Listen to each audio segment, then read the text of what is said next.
네, 검찰의 조국 법무부 장관 자택에 대한 압수수색과 관련해서 여야의 반응도 상반됩니다.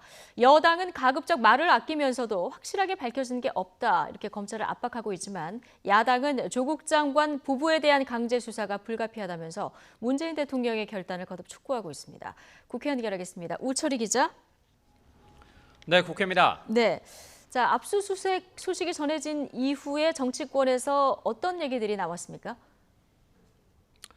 네, 여야 모두 지도부의 아침 회의를 전후로 소식이 전해진 검찰의 조국 장관 자택 압수수색을 예의주시하고 있습니다. 먼저 여당인 더불어민주당은 당혹감을 감추지 못하면서도 직접적인 언급을 내놓지는 않았습니다.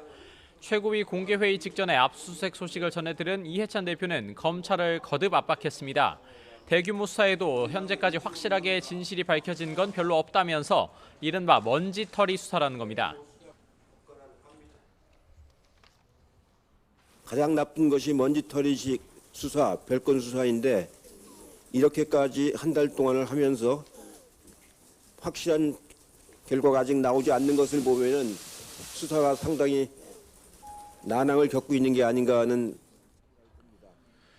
또 검찰이 개혁을 막기 위한 수사가 아니라 국민적인 관심 사안의 실체적 진실을 밝히기 위한 수사를 해야 한다고도 강조했습니다.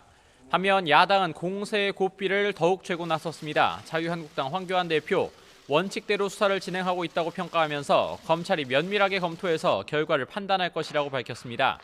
또 구속을 면하기 어렵다는 말까지 하면서 파면을 재차 촉구했습니다. 조국이 도저히 물러설 의지가 없는 만큼 이제 문재인 대통령이 결단해야 합니다.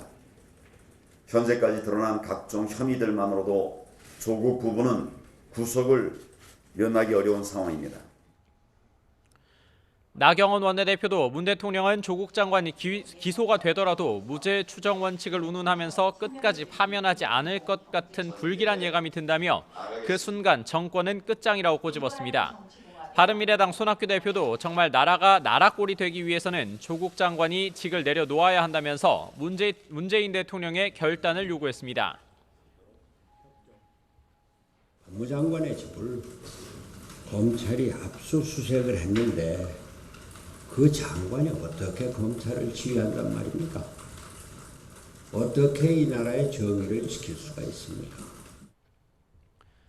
당장 이번 주 목요일이죠. 오는 26일부터 시작되는 대정부 질문도 사실상 조국 대전으로 흘러갈 가능성이 큽니다. 검찰의 수사 상황에 따라 더욱 날카로운 신경전을 예고하고 있습니다. 지금까지 국회에서 YTN 우철입니다.